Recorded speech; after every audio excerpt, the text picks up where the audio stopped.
Hi, today I'll be doing a product review of the Ohuhu Mixed Media Sketchpad. This is not a sponsored video. I bought this when I saw a lot of amazing reviews on this, and I do enjoy a lot working on this, so I thought I'll share my views. This is erasable, acid-free, spiral-bound, ideal for wet and dry media. Now, one of the great things about this paper is that one, it has a very nice thickness, so it can definitely be worked on both sides easily. Second, it has a nice in-between surface texture. It has mild texture for mild watercolor applications, and it can handle markers very well, and there will be absolutely no bleed through. One of those marker applications is here as an example. If you can see, this has absolutely no bleed through on the other side, absolutely none. No matter how much I go over these spaces, it stays intact on this side of the paper, so this is great for that. Here is a mixed media application. First I went over these with markers, and then sketch pens and color pencils, and some gel pens as well.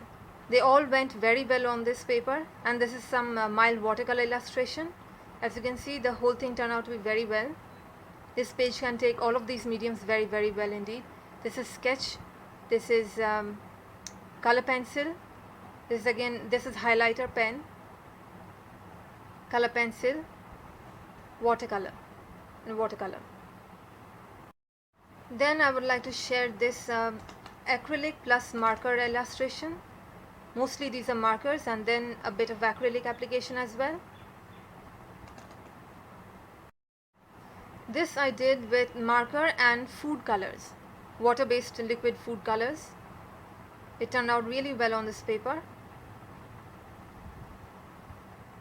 One thing to keep in mind about this paper is that it is in no way a proper watercolor paper. Watercolors should be handled on 100% cotton watercolor papers. Otherwise, on papers like this, things are very difficult to achieve. Techniques like wet on wet and layering and perfect smooth blending of colors is really almost impossible. I went about these areas so many times, but still I couldn't achieve a perfect blend of colors, which on cotton paper it could be effortlessly handled. So what the artist can do on cotton paper in one stroke, I have to do it with so many layerings, and still it can't be achieved properly. As you can see, these. But overall it turned out to be really well. So for practice, this is a very good paper even for watercolors, but then for professional creations it would be best to move somewhere else. Another thing about watercolor here is that the moment I lay down a lot of water, it starts to buckle a lot, but that's alright. That happens even on cotton paper. It smooths out after it's dry like this. Now it's completely flat again. This is a mild watercolor application. As you can see, I do not need to achieve any blend of two colors. I do not need layering. It's just it's food color and a brush, that's all, and no need for heavy water applications either. So this turned out to be really well. So mild watercolor applications like these, simple illustrations, work very well on this paper, and the colors also turn out really bright. Like I said before, this is since this is a very go-between texture, but leaning more towards the smooth side than on the textured side, so it can keep the colors very vibrant. This is another watercolor application. This is marker and then food color again. As you can see, these blooms, these well, they get the work done, but then if you want a smooth blend, then this is not the kind of paper for that. But for practice work, it turns out quite well.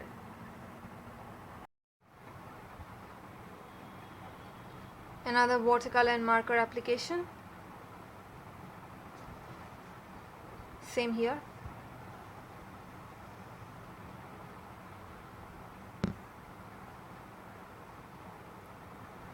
The vibrancy of the colors on this paper are simply unparalleled.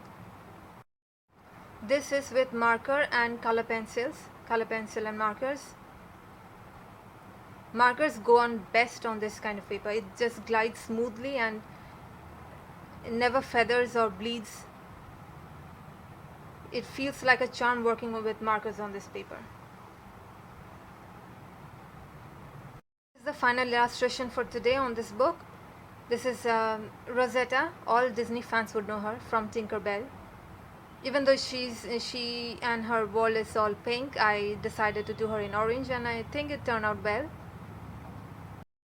So that's it for the review of this sketchpad.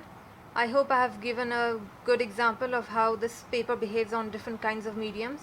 Now the only thing that I have tried and it did not work very well was oil paint, because linseed oil really bleeds through a lot on this paper. So oil paint is not the way to go, but everything else works really well.